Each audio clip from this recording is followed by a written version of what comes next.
Many manufacturers have seen better days in the wireless industry, and two of those are HTC and Motorola, both of which have new flagships out on the market. How do their flagships compare? I'm Taylor Martin, this is Pocketnow, and this is the Motorola Droid Ultra versus the HTC One.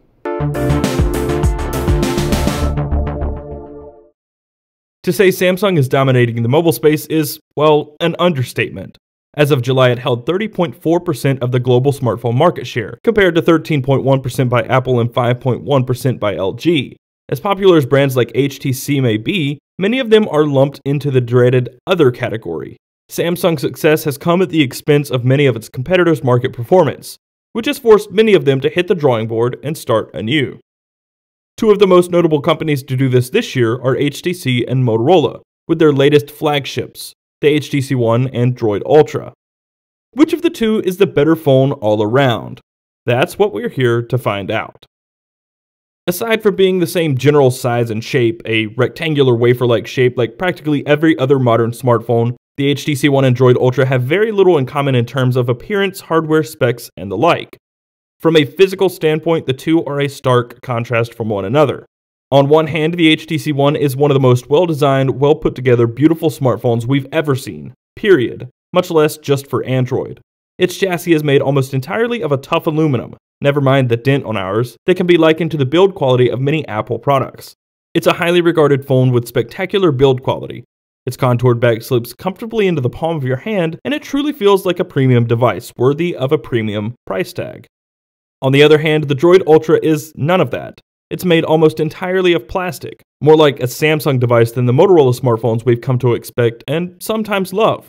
At the very best, it feels like a toy, and its flat back makes the phone rest on your fingers and thumb rather than in the comfort of your palm. It's a glossy fingerprint magnet that tries to look much more appealing than it truly is. The fake holographic carbon fiber visual effect isn't fooling anyone. Strangely enough, the cheap plastics don't give the Ultra any notable advantage in weight. It hits the scales at 137 grams to the mostly aluminum HTC One's 143 grams. We feel that may be due to some additional display real estate, but we'll get to that in a bit. The Droid Ultra has a marginally larger footprint. At 137.5mm tall, 71.2mm wide, and 7.2mm thick, it's a mere 0.1mm taller and 3mm wider than the One. However, the One is 2.1mm thicker so long as you only count the bottom edge. The camera hump actually makes the Ultra sit higher off the table on the top edge than the HTC One. Some trickery, if you will. And the differences in specs are certainly worth mentioning. The HTC One comes with a 1.7 GHz quad-core Crate 300 CPU, an Adreno 320 GPU, 2GB of RAM, a 4-megapixel camera, either 16 or 32 GB of fixed storage, infrared, and a 2300 mAh battery. Our model is the unlocked HSPA Plus model, which works on T-Mobile and AT&T here in the States, but it's also available in various LTE models worldwide. The Droid Ultra, specific to Verizon, has a 1.7 GHz dual-core Crate CPU with the Adreno 320 GPU, 2 GB of RAM, a 10-megapixel camera, 16 GB of fixed storage, and a 2130 mAh battery. Verizon also offers an upgraded version of the Droid Ultra called the Droid Max with 32 GB of storage and a 3500 mAh battery. Both come with Wi-Fi BGN AC, NFC, and Bluetooth 4.0. The Droid Ultra does, however, come with a slightly larger display. It boasts a 5-inch Super AMOLED panel while the HTC One comes equipped with a 4.7-inch SLCD3 display. But the Droid Ultra's display only offers 720p resolution to the One's 1080p, 294 pixels per inch to the One's staggering 469 ppi. And the difference in clarity is noticeable to a trained eye. That doesn't mean the Droid Ultra's display is necessarily bad. It offers deeper blacks, more vibrant colors, if that's your sort of thing, and more contrast. The HTC One's display is more true to life with milky blacks. Both offer wide viewing angles and are quite bright. Oh, and lest we forget, boom sound. The front-facing Beats audio speakers on the HTC One, which are incredibly loud as opposed to the backward-facing speaker on the Ultra. In terms of hardware, it's a landslide victory for the HTC One. If phones were priced solely on look and feel, the One would retail for several times what the Ultra would. There's really no comparison. And that's a shame, because the Ultra's younger cousin, the Moto X, is beautifully designed and built. Comparing software on these two smartphones can get a little bit tricky. As previously mentioned, the HTC One comes in a few different models. And not all of them run the same software. The one from HTC or a wireless carrier comes running Sense 5 with Android 4.1.2. The Google Play Edition HTC One comes pre-installed with Android 4.3 and all of its goodies. And the Droid Ultra sits somewhere between those two. It's running a mostly stock version of Android 4.2 with some minor Motorola customizations and Verizon bloatware. Sense 5 on the HTC One comes with a unique home screen feature dubbed Blink Feed, which is a social feed reader with integrated news stories from your favorite websites. You can set another home page as your default, but you cannot disable Blink Feed. It's an integral part of the Sense 5 experience. And the app drawer is different in Sense 5. It incorporates a weather and large clock view at the top of the app drawer. There are no quick setting toggles in the notification shade. It uses the old method of applying widgets to the home screens, and it's heavily laden with customizations from top to bottom. Change for the sake of change. However, it does come with some useful and awesome features, such as Zoe in the camera application and the custom gallery application with highlights. For a more streamlined approach, there's the Google Play Edition one, which comes with only two notable changes from HTC: Beats audio support for the boom sound speakers and infrared support. Other than that, it's almost exactly what you would expect out of a Nexus smartphone, which is great for vanilla junkies. And the Droid Ultra isn't bad for those seeking a more stock-like experience either. Aside from the custom icons, wallpapers, and the Motorola Command Center widget, the software on the Ultra is almost stock 4.2. Sure, some Verizon apps are built in, as is touchless control, the ability to cue Google Now searches hands-free, and active notifications, the pulsing notifications on the display in standby mode. And finally, there's Droid Zap, the ability to easily share photos with a two-finger gesture up in the Gallery app.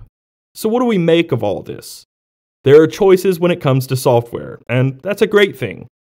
If we're talking about the HTC One with Sense 5, we'd give the software edge to the Ultra, but if we're talking about the Google Play Edition HTC One, the scales would tip the other way. And your opinions may vary, so we'll call it a draw. In day-to-day performance, both Droid Ultra and the HTC One perform quite well, and considering they're both powered by a Crate 300 CPU, clocked at 1.7 GHz, they're neck and neck. That said, the two additional cores do play to the HTC One's advantage, especially in more intensive work. During graphical benchmarks, despite the 1080p resolution, the HTC One maintained higher frame rate than the Ultra, and likewise the One averaged higher scores in various benchmarks. Both are still adept for gaming and intense multitasking, but you may want to opt for the HTC One if you plan on pushing the limits of your phone often. Our HTC One is the HSPA Plus only model, and we've been using it in Charlotte on T-Mobile. The Droid Ultra on Verizon's LTE network is clearly capable of testing higher data speeds than the T-Mobile's HSPA Plus in the Charlotte metro area. But lest we forget the HTC One also comes in many LTE variants. Battery life is a touchy subject with the HTC One.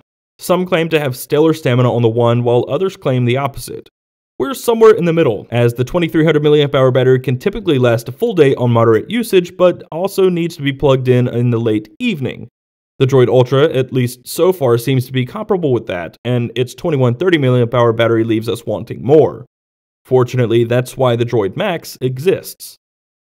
Finally, the cameras. The HTC One's 4-megapixel ultra-pixel camera has been renowned for showing that megapixels only matter so much, that it's more about what you do with those megapixels than how many you have. Its camera isn't amazing, but the optical image stabilization in HTC's software managed to produce some stellar shots from time to time. Other times, images turn out dull, noisy, and full of artifacts. The 10-megapixel camera on the Ultra works decently well in the right lighting situations. But as soon as light becomes an issue, the clear pixel technology, which is supposed to capture more light, simply doesn't deliver. The HTC One has the upper hand here in both imaging software and hardware, despite its lower megapixel count. It produces more realistic images and, in general, is more balanced. The Ultra tends to underexpose more often, produce milky images, and create lifeless images. However, we do love the ease of use of the Ultra's camera interface. Of these two, we ask you which one you would pick, Motorola's Droid Ultra or the HTC One. The answer is clear for us. It's not that the Droid Ultra is a bad phone.